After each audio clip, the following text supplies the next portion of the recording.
حضرت اسامہ حضور سے بے تکلف تھے اور جو ضرورتیں تھی حضور سے آ کے کہہ لیتے تھے، ظاہر پوتوں کی جگہ پہ تھے، کوئی بھی کام ہوتا بلا تکلف حضور کی خدمت میں حاضر ہو جاتے۔ حضرت اسامہ بن زید کہتے ہیں ایک دن رات کا ایک حصہ بیت چکا تھا اور مجھے حضور سے کوئی کام، کوئی حاجت حضور سے جڑی تھی اور اس کی تکمیل چاہ رہا تھا، تو میں رات کے وقت ہی آ گیا۔ ظاہر ہے کہیں جانا ہو تو بندہ سوچتا ہے، لیکن جہاں اتنی بے تکلفی ہو وہاں کہتا ہے چلو میں چلا جاتا ہوں، تو وہ حضور کی خدمت میں حاضر ہو گئے تو آقا کریم تشریف لے آئے۔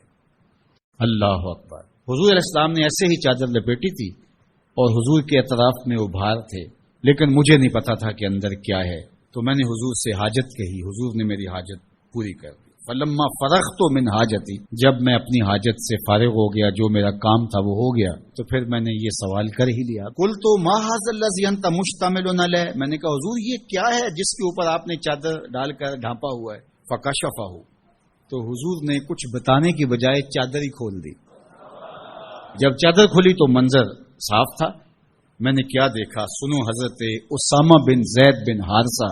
بیان کرتے ہیں، فائز الحسن والحسین علی ورقہ، ایک پہلو سے امام حسن چمٹے تھے اور ایک جانب امام حسین چمٹے ہوئے، دونوں نے حضور کے پہلوؤں سے جفی لگائی ہوئی تھی، حضور علیہ السلام کے کشہین سے، حضور کے پہلوؤں سے لپٹے ہوئے تھے۔ اللہ اکبر! ظالموں، تم نے تیر حضور کے پہلوؤں پہ مارا ہے، حضور کے پہلوؤں سے یہ شہزادے لپٹے ہوئے ہیں۔ اور پھر آقا کریم نے کیا کہا، فقال ھذان ابنایا، فرمایا یہ دونوں میرے بیٹے ہیں، وَإِبْنَاءُ ابْنَتِي، اور میری بیٹی کے بیٹے ہیں، اللہم انی احبہما، اے اللہ میں ان سے پیار کرتا ہوں، فاحبہما، تو ان سے پیار کر، فاحب من یحبہما، اور جو ان دونوں سے پیار کرے مالک خود سے بھی پیار کر۔ اللہ اکبر! حذیفہ بن یمان اپنی ماں کی مغفرت کا سوال لیے حضور کے پاس حاضر ہوئے تھے اور آقا کریم نے ان کو یہ خبر بھی دی، حذیفہ سنو، یہ فرشتہ میرے سامنے حاضر ہے اور یہ میری فاطمہ اور میرے حسن حسین کے لیے جنتیوں کی سرداری کا مجدہ جاں فضا لے کر آئے ہیں، پیغام لے کر آئے ہیں، بشارت لے کر آئے ہیں۔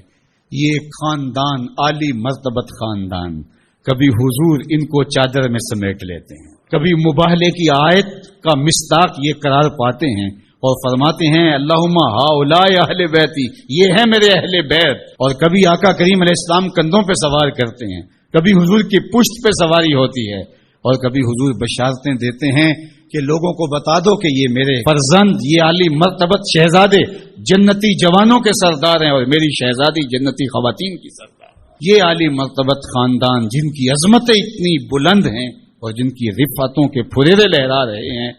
تو جتنا اونچا منصب ہوگا امتحان بھی تو اتنا اونچا ہوگا، جتنی بڑی شان ہوگی تو امتحان بھی اس کے مطابق ہوگا۔ پھر 10 محرم کو جو امتحان ان شہزادوں نے دیا اور ثابت کیا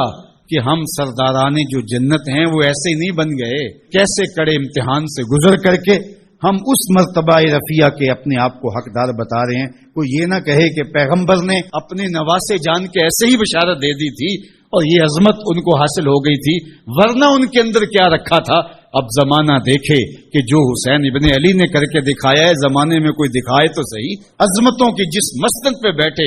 شہزادہ رسول دکھائی دیتے ہیں اور شہزادی رسول دکھائی دیتی ہیں اور امام حسن دکھائی دیتے ہیں، یہ الگ الگ عنوانات ہیں، جس عنوان پہ آئیں تو ایک کائنات بسی ہوئی ہے۔ اللہ جل شانہ ان شہزادوں کی برکت سے ہمیں دین کا حقیقی شعور عطا کر دے۔